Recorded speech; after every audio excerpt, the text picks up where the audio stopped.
Hello?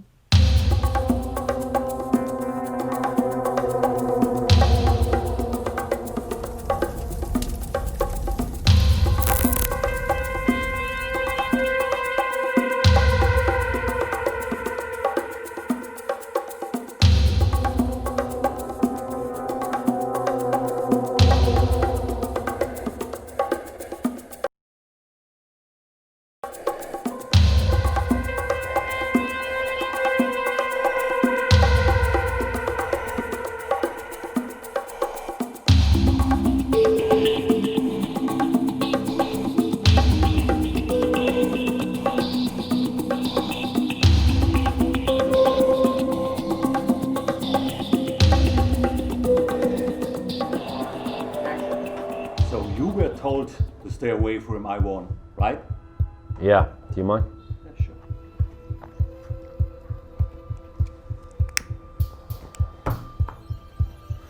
The night of my arrest in Karamias, I was issued a no contact order by Constable Sheets and was clearly instructed not to have no contact with Yvonne whatsoever. Unfortunately, this was not so easy. At this point in time, I was still living with Joel and Yvonne. The day after the arrest, Yvonne realized the situation that we found ourselves in. She called me and wanted to talk.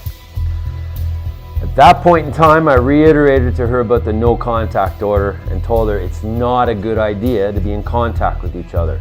It was all I could do to ignore the incessant calls to the house phone. Joel and I usually let the answer machine take the calls.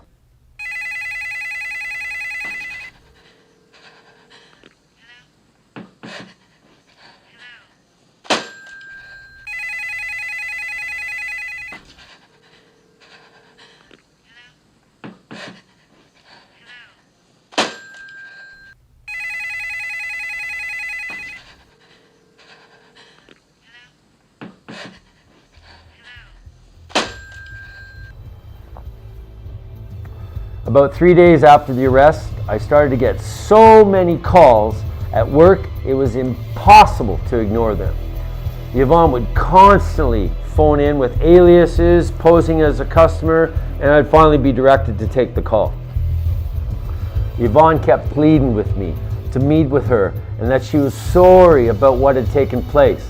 She admitted to being under the influence of alcohol and cocaine, and she stated that she didn't know how many drinks she had.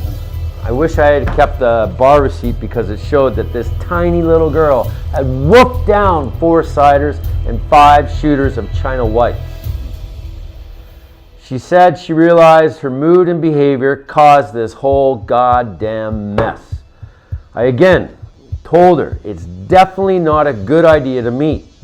She continuously insisted that she had a letter for me to give to my lawyer. I had unfortunately hastily hired this lawyer before leaving Karamias. The letter claimed that she accepted all the fault and admitted to the destruction of the room and that I was just trying to prevent her from driving 3 hours through the mountainous highways at 2 a.m. I agreed to meet her and told her to come to Joel's house to drop off the letter. Shortly thereafter, Yvonne came with her friend Amanda Schmidt. Amanda seemed very nervous and twitchy at the time. I really didn't read much into her nervousness too much. I just thought her friend Amanda realized that this was a tense situation and probably she was a bit shy. As this caper evolved, I'd become to realize exactly who Amanda was and why she looked so nervous. I accepted the letter immediately, faxed it up to my lawyer, and crossed my fingers and my toes for good measure. And I had hoped that all would be made right. It was to my abject disbelief that I learned that my lawyer took absolutely no action with this letter. He informed me that it was not Yvonne charged me, but in fact it was the Crown. He continued to inform me that a letter from the so-called victim would in no way assist me. Many abused women try to do the same thing. It was generally understood that the Crown took this action to prevent the victim in the case and the abuser had the case in case the abuser had threatened them in some way or coerced them to have the charges dropped. I understood this, and I really had no issue with the process, but it really bothered me that I possessed not only one, but two letters where Yvonne implicated herself in this entire sordid affair and actually admitted fault. Both letters were forwarded to my lawyer at the same time. Encouraged by the Crown, Yvonne was scheduled to appear in court in November to formally file the complaint of assault. She formally requested the court to remove the no contact order.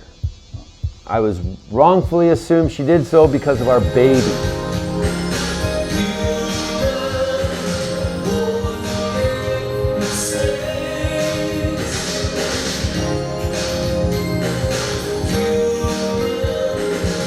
Additionally, she lied to the court and said that I was enrolled in anger management courses. This is not true. I never attended nor did I need any anger management courses.